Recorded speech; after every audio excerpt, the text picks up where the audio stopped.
Boa tarde a todos, eu me chamo Cristina Albuquerque Doberim, estou aqui gravando esse vídeo com o intuito de estar participando de uma seleção para o processo de uberização nacional, cadastro nacional de professores, para essa tendência nova que temos na entrada do ensino, que se faz perfeitamente necessária.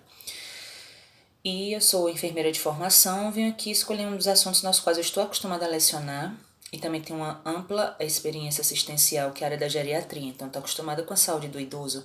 Foi a que eu pensei a princípio para poder introduzir essa aula teste, mas eu leciono várias outras disciplinas, tanto na área da enfermagem como também nas de ciclo básico da área de saúde no geral. Então, pois bem, eu começo uma aula de saúde do idoso dando uma introdução dos principais conceitos, ditos conceitos mais básicos. Não posso jogar a disciplina de cara com questões aprofundadas, com conceitos já aprofundados como se eles soubessem, os alunos no caso. Então eu lanço a seguinte pergunta: por que essa disciplina se faz presente na grade curricular nacional do curso? Por que é importante estar estudando? E, obviamente, que eu recebi a resposta mais esperada. A população está envelhecendo, mas aí diante dessa resposta que é exatamente certeira, porque a população ela vem envelhecendo? A primeira explicação que eu trago para eles é que isso é um processo.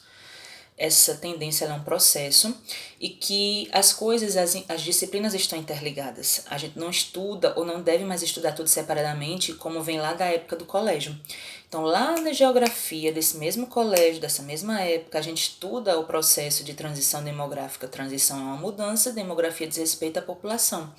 O processo populacional do ciclo, os ciclos da vida que compõem os 4 ciclos básicos da vida, infância, adolescência, fase adulta e a senilidade, que diz respeito a essa saúde do idoso, vem passando por diversas mudanças. E aí existe uma teoria de transição demográfica postulada, que diz respeito que todas as localidades, todos os países do mundo passam por esse processo que é composto por 4 fases, todos em progressão, um em seguida do outro, nessa ordem que não muda. Alguns já concluíram, outros estão concluindo, como o caso brasileiro, porque não existe só o Brasil, temos várias localidades, e é isso que a gente vai entender agora porque essa população vem envelhecendo. Então, nas primeiras fases desse processo de transição demográfica, dessa teoria, nós temos a fase intitulada como fase pré-industrial, em que eu trabalho também com coeficientes epidemiológicos, que estão inseridos aí também para se ver como tudo se interliga. Então, temos taxas de natalidade e de mortalidade. Nessa fase, nascia muita gente, também morria muita gente, então os coeficientes eram altamente elevados. A expectativa de vida não passava muito além dos 20 anos. Mas, chegamos, quando se finaliza essa fase, a gente passa para a segunda, que é chamada de intermediária ou de divergência de coeficientes. E o que vai começar a decair não é a natalidade, a princípio é a mortalidade, porque mesmo que de forma precária nos tempos mais remotos, mas passa-se a haver alguns avanços na área medicinal, na área social. Então a mortalidade passa a cair. Findada essa fase, nós entramos na terceira, que também é chamada de intermediária, mas não de divergência, agora sim de convergência dos coeficientes. Se a mortalidade caiu, ela não pode voltar a subir. E os coeficientes vão convergir. Convergir significa ir para o mesmo sentido, para o mesmo caminho, para o mesmo local. Então, quem está faltando cair é a taxa de natalidade.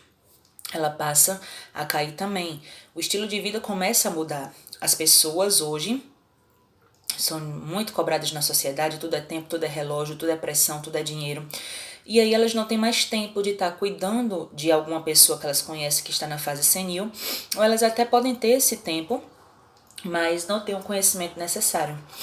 E aí passam a se utilizar de contratação de profissionais da área para cuidar dessas pessoas idosas. Mas enfim, a taxa de natalidade passou a decair, porque também com esse ritmo frenético, a prioridade no caso para as mulheres, que são as responsáveis por gerar um ser e colocá-lo no mundo, passou a ser o mercado de trabalho. Muitas mulheres são chefes de família, então a vontade por ter um filho, por assim dizer, ela passou a ir para um segundo plano.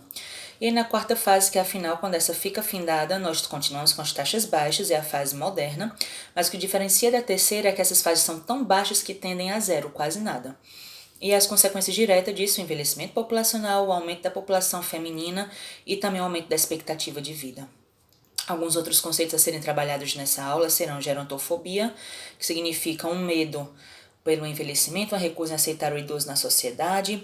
Temos um ageísmo com a discriminação etária e uma tendência no pensamento de que o idoso ele é uma pessoa menos atraente, menos inteligente, e aí você tende a se afastar emocionalmente e psiquicamente também, fisicamente, desse idoso. E autonegligência, que é a falta básica dos cuidados para si mesmo. Muito obrigada.